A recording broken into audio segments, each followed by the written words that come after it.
بسم الله الرحمن الرحيم.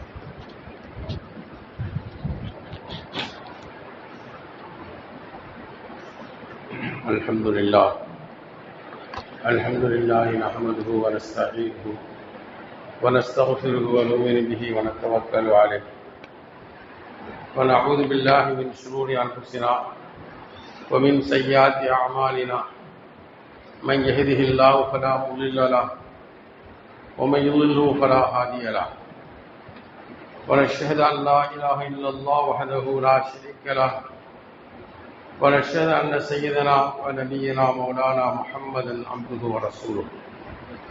أما بعد فقد قال الله تعالى في كلامه المجيد والفرقان الحميد: وإذا مرضت فهو يشفين والذي يميتني ثم يحيين والذي أطمع أن يغفر لي خطيئتي يوم الدين. صدق الله مولانا العلي العظيم. اللهم علمنا وراشد أمورنا وأعذنا من شرور أنفسنا ومن سيئات أعمالنا.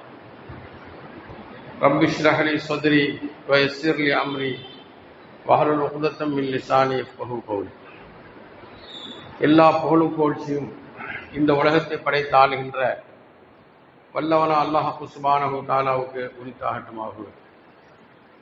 சலாத்தும் சலாமும் எம் பெருமானார் முஹம்மது முஸ்தபா அஹமது முஜித்தபா அன்னரான் கரகம் ஸல்லல்லாஹு அலைஹி வஸல்லம் அவர்கள் மீதும், அருமை நாயகம் ஸல்லல்லாஹு அலைஹி வஸல்லம் அவர்களின் சொல்லையும் செயலையும் சஹீஹனையும் தனது உயிரிலும் மேலாக மதித்து வாழ்ந்த சஹாபா பெருமக்கள், சாலிஹீன்கள், ஷுஹதாக்கள், முத்தகீன் அனைவர்கள் மீதும், அவர்கள் உம்மத்தலாக வீற்றிருக்கின்ற நம் அனைவர்கள் மீதும் இறைவனின் சாந்தியும் சமாதானமும் குறையின்றி நிறையட்டுமாகும். கண்ணியத்திற்கும் பெரும் மதிப்புக்குரிய அல்லாஹ்வின் நல்லடியார்களே, அல்லாஹ் சுப்ஹானஹு வ தஆலா நல்ல அமல்களின் மீது உயர்ந்த சிறந்த கூலியை வழங்குவதாக வாக்களித்திருக்கின்றான்.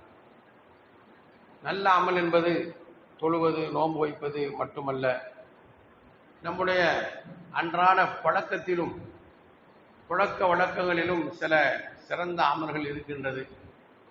அதை நாம் கடைபிடிக்க வேண்டும்.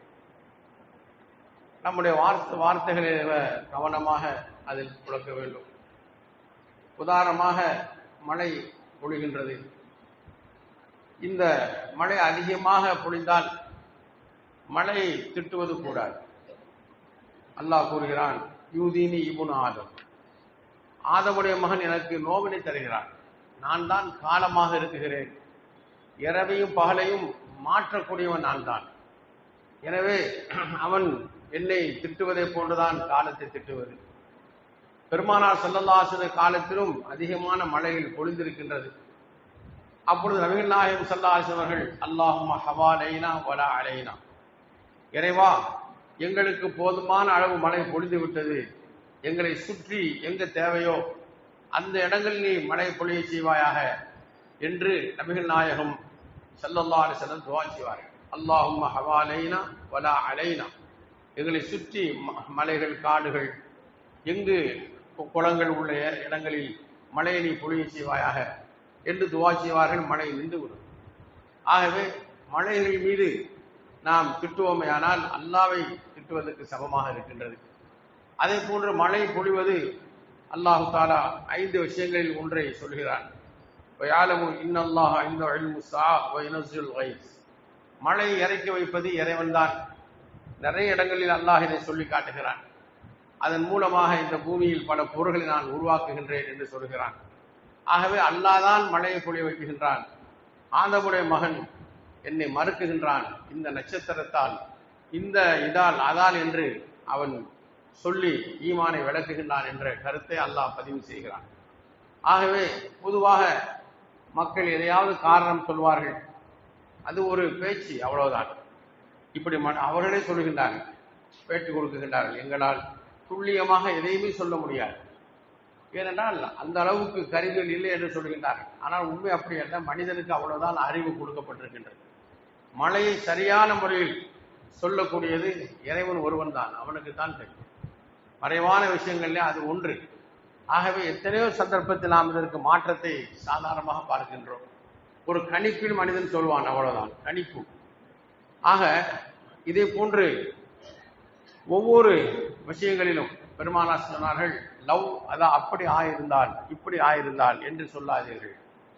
ஒரு காரியம் முடிந்ததற்கு பின்னால் நம்ம மட்டும் கடையை அங்க வச்சிருந்தோம்னா ரொம்ப நல்லா நடந்திருக்கும் அப்படின்னு சொல்லாதீங்க. அது ஷைத்தானுடைய வாசலை திறக்கும் என்று சொன்னார். முதல்ல ஒரு காரியம் செய்கின்ற பொழுது ஆலோசனை செய்யுங்கள். வஷாவிருஹு ஃபில் அம்ர், உங்களுக்கு மத்தியில் ஆலோசனை செய்யுங்கள். ஒரு நல்ல ஆலோசனை செய்து நீங்கள் முடிவெடுத்து விட்டால் ஃபதவக்கல் அலல்லாஹ் ஃபஇதா அஸம்த ஃபதவக்கல் அலல்லாஹ். ஆலோசனைகள் ரொம்ப அவசியமானது. எந்த காரியமா இருந்தாலும் அல்லாஹ்வே நமக்கு கற்றுத்தருகிறான். அல்லாஹ் எவ்வளவு இல்மு உள்ளவன். இல்மு இருந்தால் தான் ஆலோசனை செய்யணும். அல்லாஹ் ரொம்ப இல்மு உள்ளவன். நபி எவ்வளவு இல்மு உள்ளவங்க. ஆனா அல்லாஹ் நபிக்கு சொல்றான், நீ ஷாவிருஹு ஃபில் அம்ரி, ஆலோசனை செய்யுங்கள். ஆலோசனை ஒரு பெரிய விஷயம்.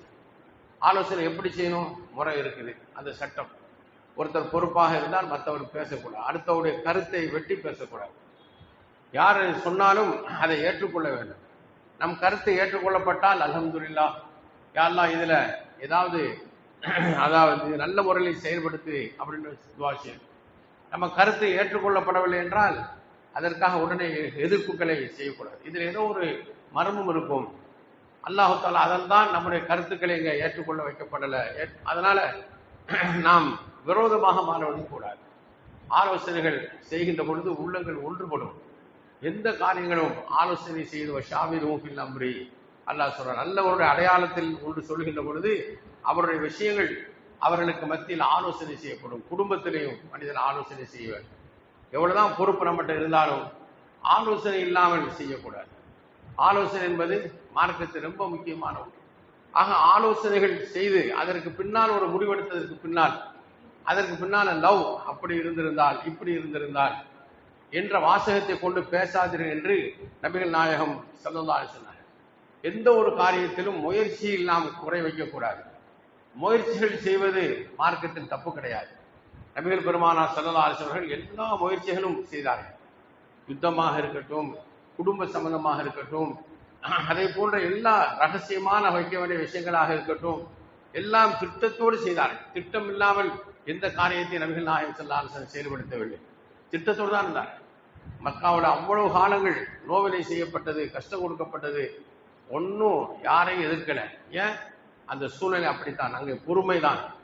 மதீனாவுக்கு வந்த பின்புதான் அல்லாஹ்வுடைய ஆயத்தும் இறங்கியது, அனுமதி கொடுக்கப்பட்டது. ஏனென்றால் அப்போதான் சூழ்நிலைகள் சரியாக அமைந்தது. அதற்கு முன்னால் யுத்தத்துடைய சூழ்நிலை இல்லை. அதனால தான் நபிகள் நாயகம் ஸல்லல்லாஹு அலைஹி வஸல்லம் மதீனாவுக்கு வந்த பின்புதான் ஜிஹாதுடைய ஆயத்துக்கள் இறங்கியது. உதினலில் லதீன யுகாத்தலூன், அல்லாஹ்வுடைய பாதையில யுத்தம் செய்வதற்கு அனுமதி கொடுக்கப்பட்டங்கிற ஆயத்து மதீனாவுல வந்து தான் இறங்கியது. ஏன்னு சொன்னா மக்காவுடைய சூழ்நிலைகள் சரியில்லை. அப்ப எந்த ஒன்றையுமே அல்லாஹ் இருக்கான் அப்படி கிடையாது. அல்லாஹ் இருக்கான். ஆனா சூழ்நிலைகள், நிலைமைகள் எல்லாத்தையும் மனிதன் ஆராய்ச்சி செய்துதான் ஒன்றை முடிவெடுக்க வேண்டும், முயற்சி எடுக்க வேண்டும். முயற்சி இல்லாத காரியம் பலன் தராது. எல்லாத்திலையும் முயற்சி தேவை. அஸ்ஸயு மின்னா வலி துமாமு மின் அல்லாஹ். முயற்சி பரிபூர்ணமாக செய்து விட்டோம், அதுக்கப்புறம் அது சரியா அமையல, சரியா ஆகல, அல்ஹம்துலில்லாஹ். அஸ்ஸயு மின்னா, முயற்சி நம்மளை சார்ந்தது, பரிபூர்ணப்படுத்துவது அல்லாஹ்வை சார்ந்தது. ஸல்லல்லாஹு அலைஹி வஸல்லம் எத்தனை இடத்துல அவங்களுக்கும் பல கஷ்டங்கள் வந்திருக்குது. போட்ட திட்டத்துல குறைபாடுகள் ஏற்பட்டு சிரமங்கள் ஏற்பட்டிருக்குது, இல்லாமல் இல்லை, எல்லாம் எவ்வளவு பல சம்பவங்கள் இருந்தாலும் அந்த முயற்சியை நாம் செய்தோம். அல்ஹம்துலில்லாஹ், அல்லாஹ்வுடைய நாட்டம் எதுவோ அதான் நடக்கும். ஆகவே முயற்சியில் நாம் குறை செய்யக்கூடாது. இது முக்கியமான ஒன்று. எல்லா விதமான நம்பிக்கையும் நம்முடைய சக்தியின் மீது கிடையாது. இன்னல்லாஹ அலா குல்லி ஷைஇன் கதீர். எல்லா வஸ்துக்கள் மீதும் அல்லாஹ்வுடைய சக்தி தான் மிகச்சிருக்கு. நம்ம சக்தி ஒண்ணும் இல்லை.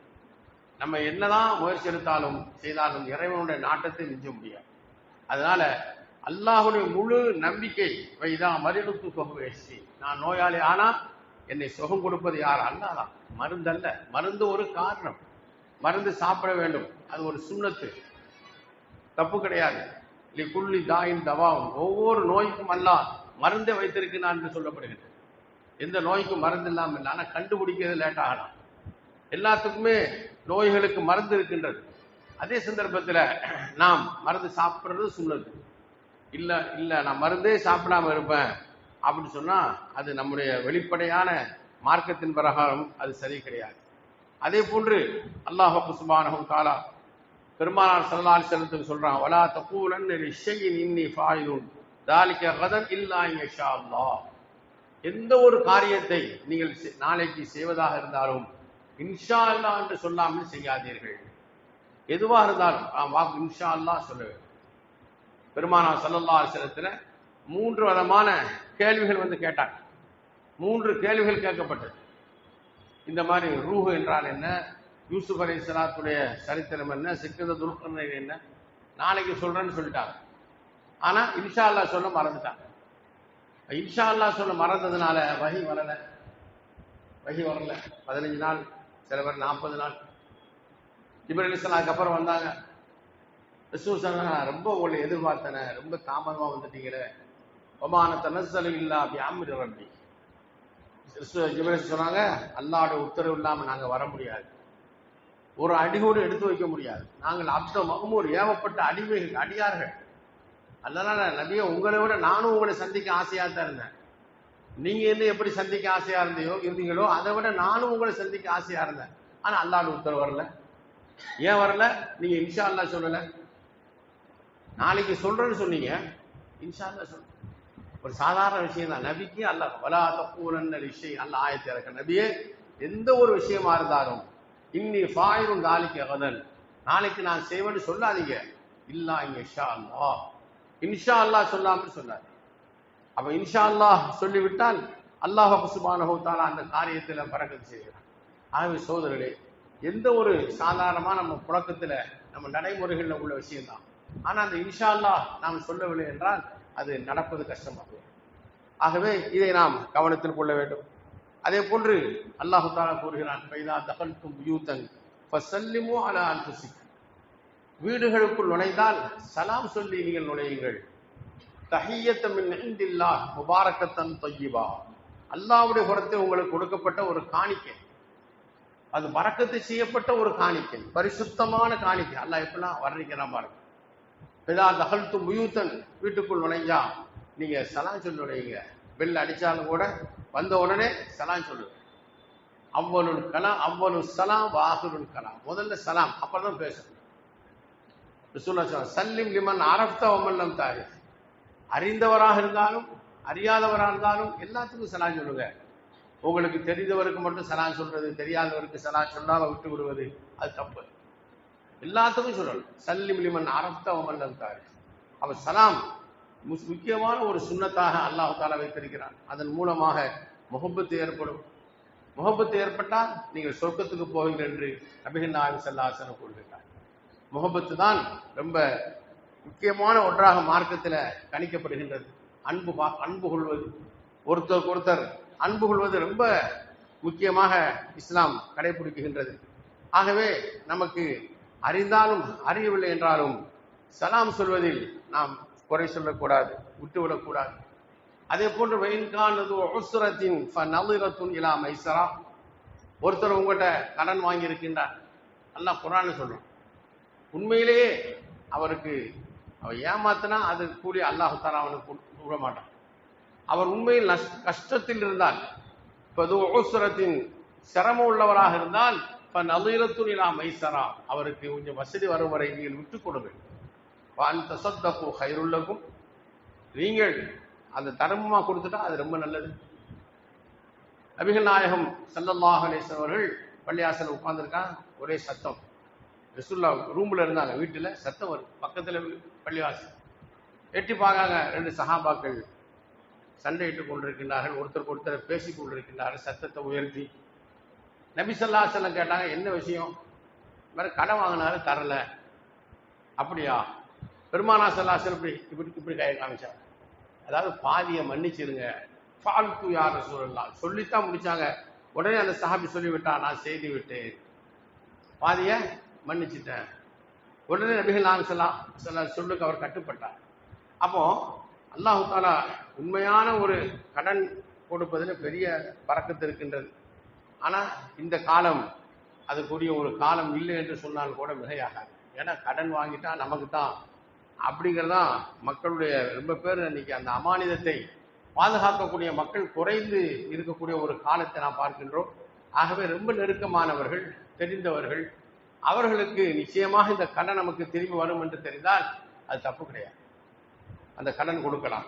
ஒரு நாளைக்கு தர்மம் கொடுப்பதை விட பன்மடங்கு கடன் கொடுத்தால் நன்மைகள் அவருடைய பட்டோலில் எழுதப்படுகிறது என்று ஹதீஸில் வருகிறது.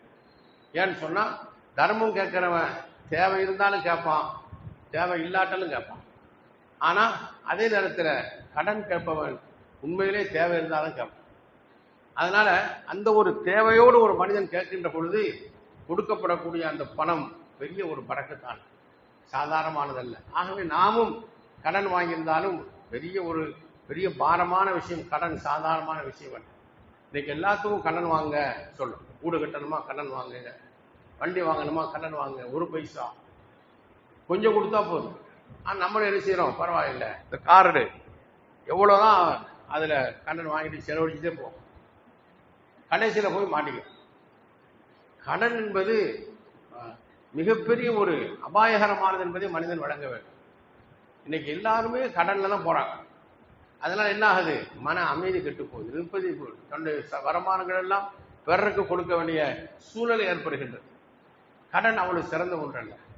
நமக்கு சாதாரணமாக கொடுத்து விடலாம் அப்படின்னா அது வேற. அதுவும் வட்டி இல்லாத கடன், அது எங்க கிடைக்குது? ஆகவே சகோதரர்களே, கடன் பெருமானார் ஸல்லல்லாஹு அலைஹி வஸல்லம் அவர்கள் ஆரம்பங்களில் எல்லாம் நாமெல்லாம் அடிக்கடி கேள்விப்பட்ட விஷயம்தான். ஒரு ஜனாசா வந்தா அது கடன் இருக்கான்னு கேட்பாங்க. கடன் இருந்தா தொலை வைக்க மாட்டாங்க.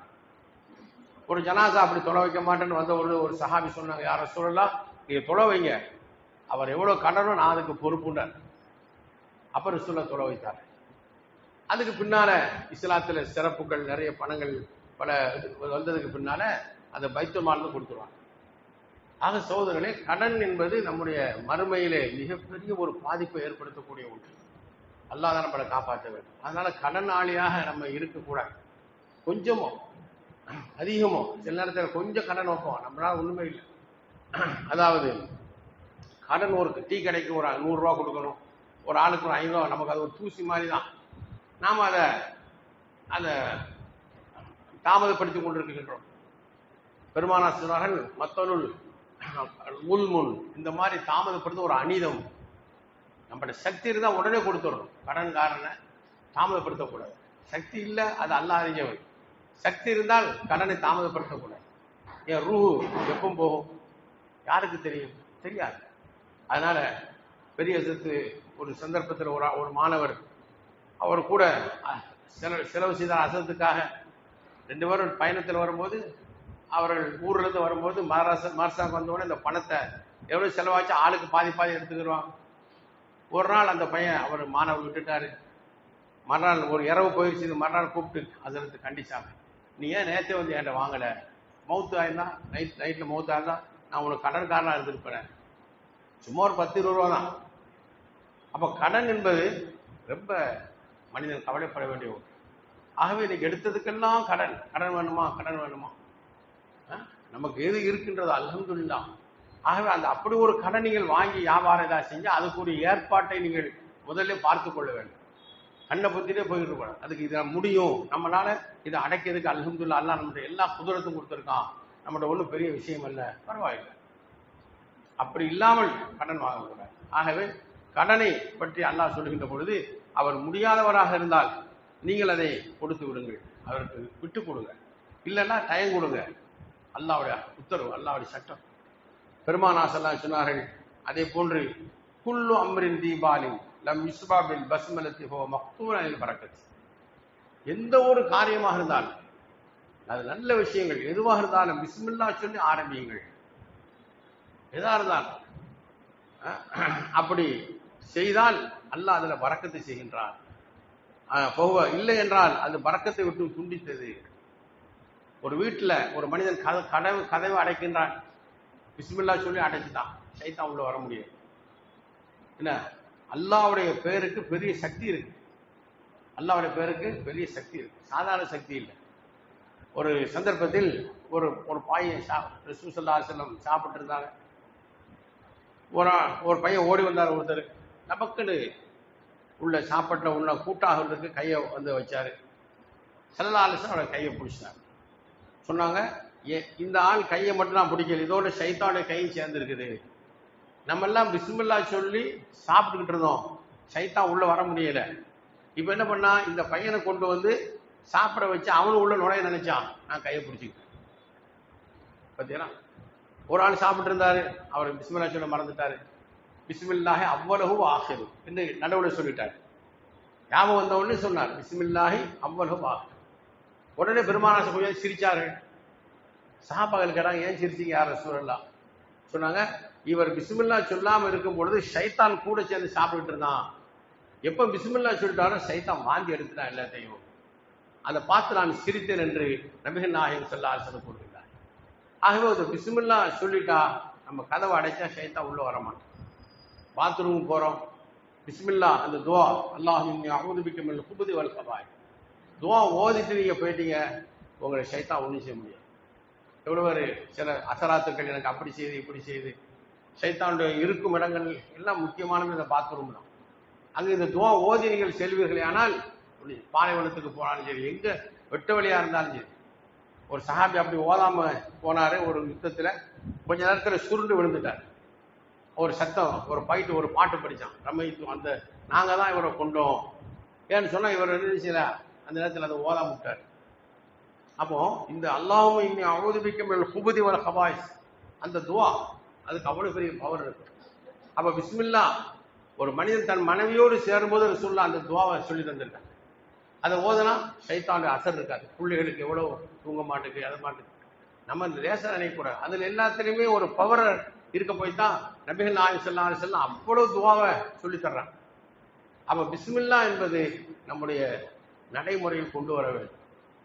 நம்ம மனசுல இருக்கும், ஆனா சொன்னாதான் அறுக்கிறோம். பிஸ்மில்லா சொல்லாட்டா அதே கூடாது, இல்லாம போயிடும். பிஸ்மில்லா சொல்லித்தான் இருக்கும். அல்லாஹ்வுடைய பேர் சொல்லப்படவில்லைன்னா சாப்பிட முடியாது. அப்போ அறுக்கிறதுக்கு மட்டுமல்ல, இது எல்லாத்துக்கும் தான். நம்முடைய எல்லா அமல்களிலும் பெருமானார் ஸல்லல்லாஹு அலைஹி சொன்னார்கள், எங்க நீங்க இருந்தாலும் பிஸ்மில்லா சொல்லுங்க. சாப்பிடுறீங்களா, ஒரு ஆளு நடுவுல எடுத்து சாப்பிட்டாரு. பெருமானார் சொன்னார்கள், அப்படி சாப்பிடாதீங்க, ஓரமா சாப்பிடுங்க, நடுவுல பரக்கத்து இறங்குது. சாப்பிடும்போது தட்டையில முதல்ல அது சூப்பரா விரிச்சு, நபி ஸல்லல்லாஹு அலைஹி அவர்கள் மேஜையில உட்கார்ந்து சாப்பிட்டதே கிடையாது, சாய்ந்து சாப்பிட்டதே கிடையாது. இப்ப நம்ம முடியலைங்க, அது வேற பேசு, தங்கடம். நபியுடைய சுன்னத் அப்படித்தான், ஒரு சாதாரண அடிமை உட்கார்றதை போட்டுதான் உட்காருவார். ஆகவே இப்படி சில இன்னும் நிறைய இந்த ஒழுக்கங்கள், இது நாம் இந்த ஒழுக்கங்களை கடைபிடிக்கின்ற பொழுது அல்ஹம்துலில்லாஹ் மிகப்பெரிய ஒரு மாற்றத்தை அல்லாஹ் தஆலா நமக்கு தருவான். பரக்கத், இதுதான் பரக்கத். இந்த மாதிரியான சின்ன சின்ன அமல்கள் நாம் சாதாரணமாக நினைக்கக்கூடாது. இதுதான் மிகப்பெரிய ஒரு அல்லாஹ்வுடைய நெருக்கத்தை ஏற்படுத்தக்கூடியதாக இருக்கின்றது. இன்னும் நம்முடைய நடைமுறைகள் நிறைய இருந்து கொண்டிருக்கின்றன. ஆகவே கண்ணியத்துக்குரியவர்களே, இவைகளெல்லாம் நாம் பின்பற்றி வாழ்கின்ற பொழுது அல்லாஹு தஆலா பல நுஹையின்னு ஹயாத்தன் தொய்யிபா, பொதுவாக இஸ்லாமிய நடைமுறைகள் எதுவாக இருந்தாலும் நமக்கு அதுவெல்லாம் அறிமுகமானதாக இருந்தாலும் அதை கடைபிடிப்பதற்கு நாம் சன்னஞ்சன்னமாக வாழ்க்கையில கொண்டு வருவதற்கு முயற்சி எடுத்துக்கொண்டே இருக்க வேண்டும். இதே போன்ற சின்ன சின்ன விஷயங்கள், சலாம் சொல்லும்போது கையை சைக்கிள் செய்யாதீங்க, ரசூலுல்லாஹ் சொன்னாங்க. அஸ்ஸலாமு அலைக்கும் இப்படி காட்டாதீங்க, கை ஹதீஸ்ல. அப்ப நம்ம என்ன சொல்றோம், பிள்ளைகிட்ட டாட்டா சொல்லு, டாட்டா சொல்லு, அல்லாஹ் காப்பாற்றணும். டாட்டா சொல்லாத ரசூலுல்லாஹ் சொல்றாங்க, யஹூதி நஸ்ராக்களை போல சொல்லாதீங்க. நம்ம எல்லாம் சொல்லிக் கொடுவோம், சொல்லு சொல்லு, அல்லாஹ் ஹதீஸுங்க. இந்த மாதிரி சைக்கிள் படி சொல்லாதீங்க. நம்ம என்ன சொல்றோம், அதை சொல்றோம். யஹூதி நஸ்ரா கூட போய் அந்த படம். இப்படிப்பட்ட சில நடைமுறைகளை நாம் கவனத்தில் கொண்டு நம்மளை அமைத்துக் கொள்ள வேண்டும். அல்லாஹு தஆலா அந்த தௌஃபீகை தருவானாக. பல சகோதரர்கள் லேட்டாகும் போது அவங்க ஆஃபீஸுக்கு போகிறதுக்கு ரொம்ப நெருக்கடி ஆகுது. அவங்க ஒரு பேச்சு வர்றதுனால இன்ஷா அல்லாஹ் 1:30க்குள்ள தொழுகை ஆரம்பிக்கணும் அல்லது முடித்தாலும் நல்லதா இன்ஷா அல்லாஹ். ஆகவே இத்தோடு இந்த பயான் முடித்துக் கொள்கிறேன். அல்லாஹ் தஆலா அமல் செய்யக்கூடிய நசீபை தருவானாக. வாஹிர் தஅவானா